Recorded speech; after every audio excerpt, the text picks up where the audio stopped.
Right, thank you. First of all, I started this on Twitter, but Twitter, they are restricting me. I want to first of all say, you can follow me on Twitter with the name Boris Moro, Boris Moro. Hello. So the whole scenario is that President Muhammadu Buhari, he died on the 19th of February. On the 19th of February, please, those analysts, if you can take notes, take pen and your paper and note these things down. Note them down carefully. I'll be giving a specific things here, specific details right now. Okay, number one, President Muhammadu Buhari died on the 19th of February, the year 2017. He died in Newcastle, in Freeman Hospital, Newcastle. He died as a result of heart problem, heart disease, which the Nigeria presidency failed to disclose. On the 19th of February, I was in London by the special grace of God. I'm a journalist. I work with one of the Nigeria broadcasting station and one of the leading Nigeria broadcasting stations. So I covered the event in London. He died in Freeman Hospital, Newcastle. I was there. I covered the event. Then, you know, Muslim, they don't embalm people.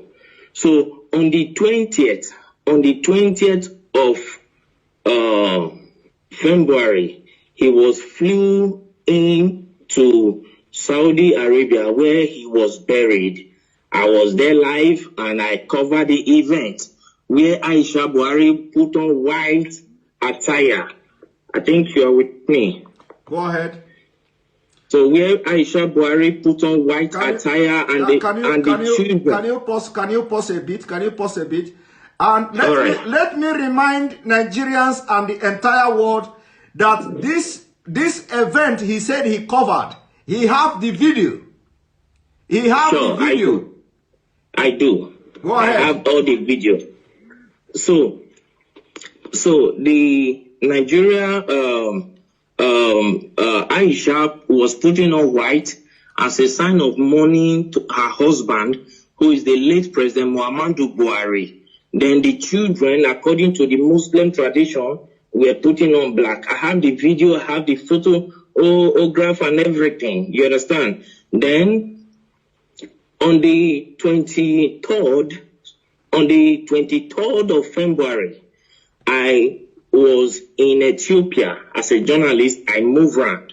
So I was in Ethiopia where the African Union, the AU, hold a summit, a mini silence for late President Muhammadu Buhari on the 23rd of February, the year 2017. Hold on, please, hold on. I know that interrupting you is I know this kind of thing is very, very difficult, but please, hold on. Now, you, after covering the event, you went to Ethiopia on the 23rd of April, on the 23rd of February yes. 2017. And yes. You were there at the African Union Summit or whatever. Yes. You covered it with your own camera as a journalist, and yes. You have the video. Exactly, I do. Go ahead.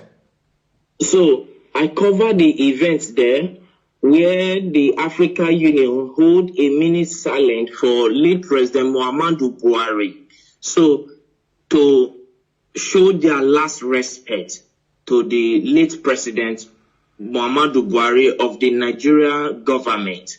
Then on the 28th of February, which I think is the last day of February, then what was it called?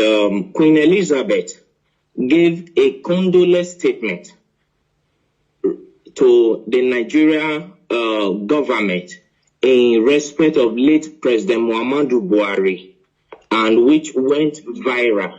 Yes. So all of these, the Nigeria government led by late Abakari and with the Kaaba swept under the carpet for selfish and greed reasons. Then on the 2nd of March, Eric Joyce, the ex-British lawmaker, ex-British lawmaker, he issued a statement, a condolence statement to Nigeria for the loss of her president. Are you with me, sir? Yes. Then they swept it under carpet, and the man got angry and came out to say that President Muhammadu Buhari is dead. If President Muhammadu Buhari if they think he is lying, that they should come out to challenge him. You understand what I'm saying now? Yes, They should come out to challenge him in the court of law, that he will come out with every evidence to prove that Muhammadu Buhari is dead. As I talk to you, since 2017, till this minute, nobody from the Nigerian government all across the nations of the earth came up to challenge Eric Joyce, the ex-British lawmaker. That went by. Then on April 17th, one American journalist by name Mark Smith, he came up to say that the corruption going on in Nigeria is unbearable, that he can only imagine how the Nigerians are surviving in that country, that there is corruption everywhere. You understand? So we just talked over all this. But what actually prompted me to come up to this tonight is, one, the Nigerian youth have been suffering 60 years of independence, 60 years of suffering and smiling, and yet the government is taking them for granted. Now the Nigerian youth, they came up to say, no, enough is enough. We don't need this anymore. Let's put an end to this. All what they could do was to send the military to fire them. If they think maybe I am lying, let Aisha Buhari, the wife of the late President Buhari, come up to tell me that the imposter parading himself as the Buhari is her husband. If I am lying, okay, hold it there. First of all, I want you to tell me, because you are one of the best journalists, but people don't know. Like I said, you don't need to mention your name. You don't also need to mention the Nigeria TV station where you work and all that. So now during the time when this man died, I want you to tell me, what did you do? Like, did you contact anybody in Nigeria, like any prominent politicians, and who is the person and what did you discuss? And can you tell us why, what happened that the Nigerian media didn't carry out the news, including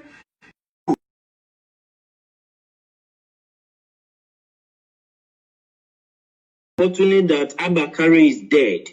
Abakari did not die of COVID-19. Coronavirus did not kill him. They masterminded his death. That is number one. I have proof for everything I'm saying, because I am a media personnel, and for me to say whatever thing, I know I can prove it anywhere on the earth. You understand what I'm saying? First and foremost, when after that we came to Nigeria and we tried to publish the news. Let me state categorically, I don't want to mention the name of the broadcasting this thing I work with. Don't mention it. Our firm was suspended by the National Broadcasting Commission, NBC, National Broadcasting Commission. suspended our firm, our broadcasting station from airing because we carried the news. Because then you were, because they know, they have information that you were there. You were there and you followed everything. So when you came to Nigeria, they suspended you from, they suspended your firm. So I'm coming to that, sir. Coming to that, sir. Let's not rush it. Late Abakari called me to Aso Rock. You understand what I'm saying? Yes. So I flew into Abuja to go and see him. And he told me that if I can keep quiet, that my safety to be alive will be guaranteed. And for my generation to come, no, we suffer again as a result of the bribe he was offering me. You understand what I'm saying? Yes. So I told him accepting bribe is not the problem, but my conscience will judge me till I die. Yes. So I cannot do that. And to God who made me, I'm saying this categorically, and God Almighty is my witness. I did not take a dime from him. So I left. Then I called Bola Tinubu Asiwaju, the Lagos State richest man on earth. Let me use the word. So I called him on his MTN line. I can call the line now, the MTN line that I use in reaching him. I can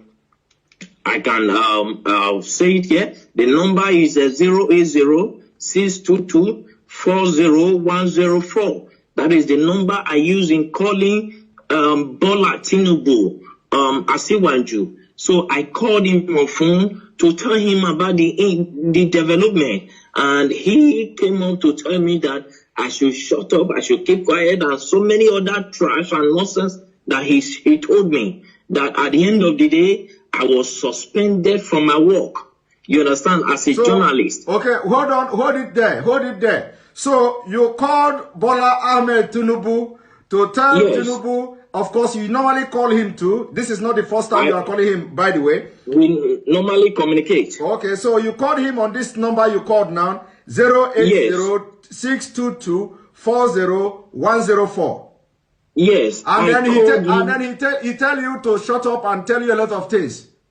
He specifically, I can still remember, I still have the record of that conversation. You understand? Because as a journalist, you keep record of things because years to come you might need it. You understand me? Okay. So I still have the record of that conversation. So when I called him, he told me that Nigeria is not like other countries. That Nigeria hymns of affair revolve and must continue to revolve around the cycle. You understand now? He told me that it must continue to revolve around the cycle, that the system of governance in Nigeria is different from every system of governance in the world, on earth, that in Nigeria, transparency is something that they don't toy with, that they try to hide everything, that it's not everything the masses must know. It's not everything the masses, the people of Nigeria must be aware of.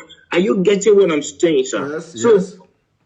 So he told me, and he offered me money too. He offered me a bribe. He said as long as I kept quiet, then I called the vice president too, Yemi Osibanjo. You called the vice president too. Okay. Yes, I have his contact, but I for security reasons I wouldn't want to disclose his contact to the public. You understand what I'm saying? Yes, go but ahead. If you needed one on one, I can give it to. No need.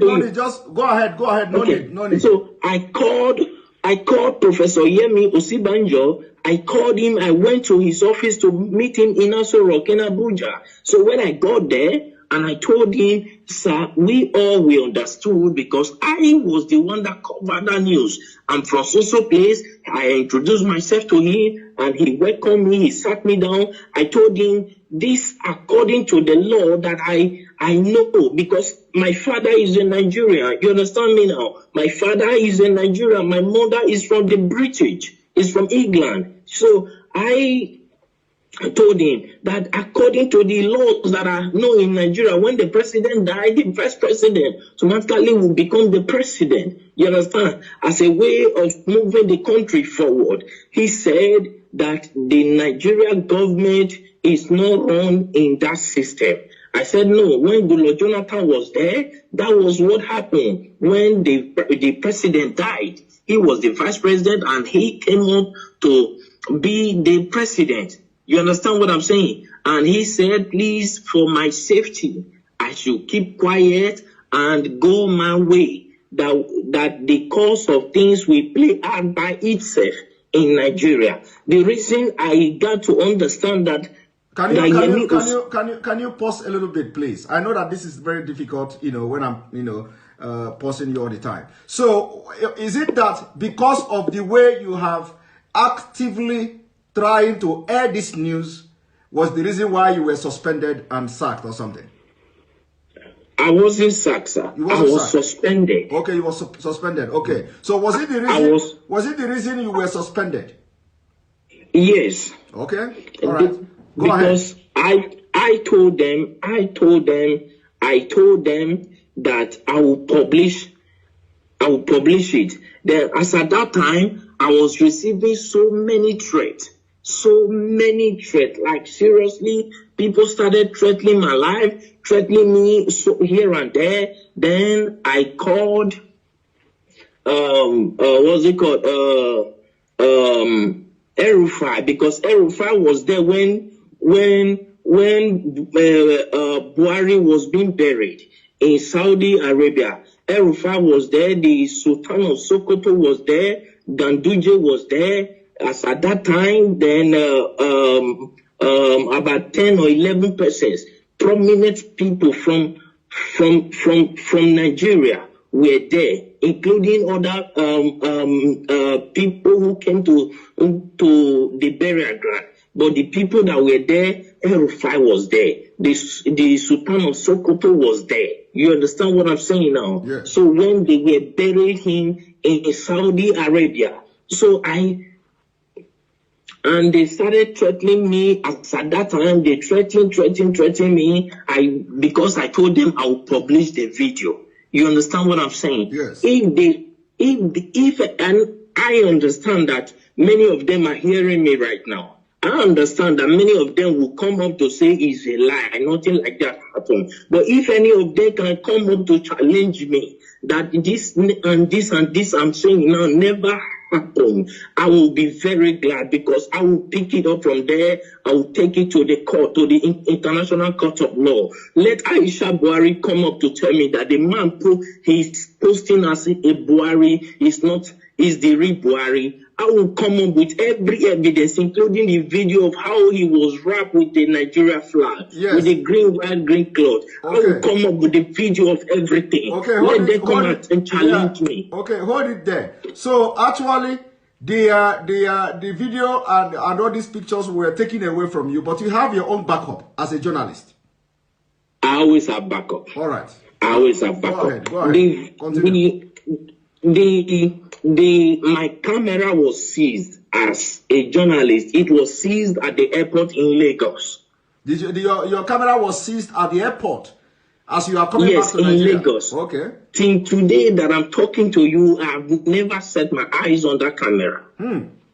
But you have backup. You understand what they didn't know that. You know they are Of course, I have all my backup. Even this evening, I was going through the backup. I was playing all of them. I was going through them again. So if they want to debunk this thing, I'm saying that it's a lie. Nothing like that happened. How come the AU, the Africa, our presidents, had a minute silent for them? As at that time, I could remember I called the president of Ghana on this issue. The president of Ghana told me that it is not in their interest that if the people of Nigeria cried out for 30 days. That is when they will take up the case, that the AU will take up the case. As long as nobody has cried out, that it is assumed that they understood what is going on, that in Nigeria is not Ghana. That is what the president of Ghana told me. You understand what I'm saying now? Yeah. I understand that many of them are hearing me right now. Let any one of them come up to challenge me. I went to Ethiopia. I spoke with a prime minister, with one of the lawmakers there, and he told me that it is not in their interest. Then I accused him of being bribed. If not, he would have come up with an action, because he is the secretary of the AU, of the African Union. You understand me now? As at then.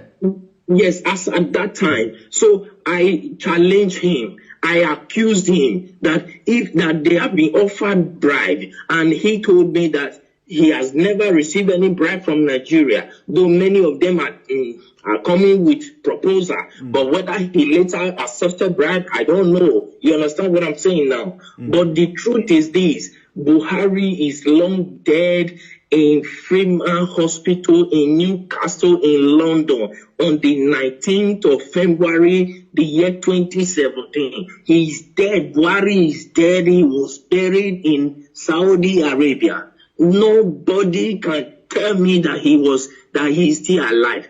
Buhari, that I know, if you look, when Nnamdi Kanu came up, you understand, they said that he's talking rubbish. I have never met Nnamdi Kanu on face to face. He doesn't even know me. He doesn't even know whether I'm fair or black. He doesn't know me. And I've never given him anything. He has never given me anything. You understand now? But the truth is, as a journalist, I swore an oath to stand by the truth at all times.